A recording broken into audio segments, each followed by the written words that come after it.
After he's going to perform our standard calf stretch, we'll use a 2 to 3 inch block here. You could also use a horizontal pegboard as well. Again, we're going to place the ball of the foot up on the edge of the platform or the block. The heel should be anchored. We want to make sure we push the hips forward, the chest stays upright, and we work the knee out towards the outside edge of that shoe. Again, we find that if you have any problems down below with that calf soleus area, that ankle, you'll see your furrows right up the knee to the hip. And again, mobility or immobility down below will affect everything else up through the chain. From there, we're going to go right into a lateral line stretch. We're going to square our hips up to any type of rack or pull or door, whatever it may be. We'll cross the outside leg behind, cross the inside leg over the top. Want to make sure we keep our hips squared neutral, and the outside arm is going to come up over. Great analogy or great cue would be to make a C with the outside edge of the body. Hips are neutral. We'll feel that up through that shoulder, through that lat line, through that tricep maybe even, all the way down through the TFL, hip, the IT band. And we'll cross over with the inside leg. We'll switch sides again. And we'll spend anywhere from 15 to 60 seconds per stretch. Lateral line stretch.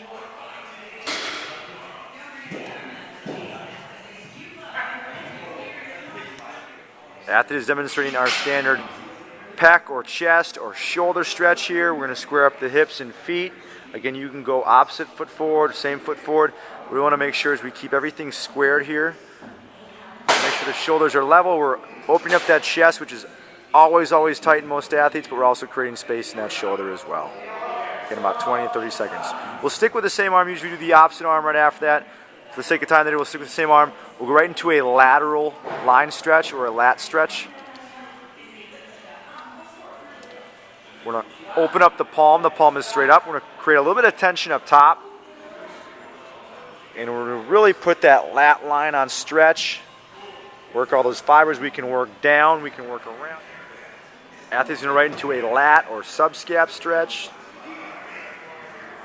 We'll take the inside arm or the arm that's being stretched, go underneath. We'll just relax there. One arm will come up over the top. Square up those hips. And again, we can work those hips out and around. Just want to make sure that palm stays opened up. We'll hold this again anywhere from 15 to 60 seconds.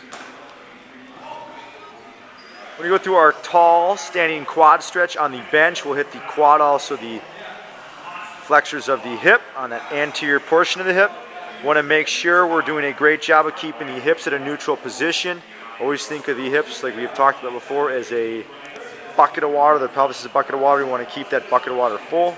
Toes to your shin, heel is going to be towards that butt. We'll step forward with the opposite leg, and we can reach up with both arms.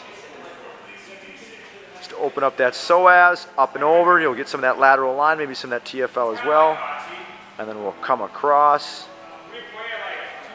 Get those cross-sectional fascial patterns. Excellent.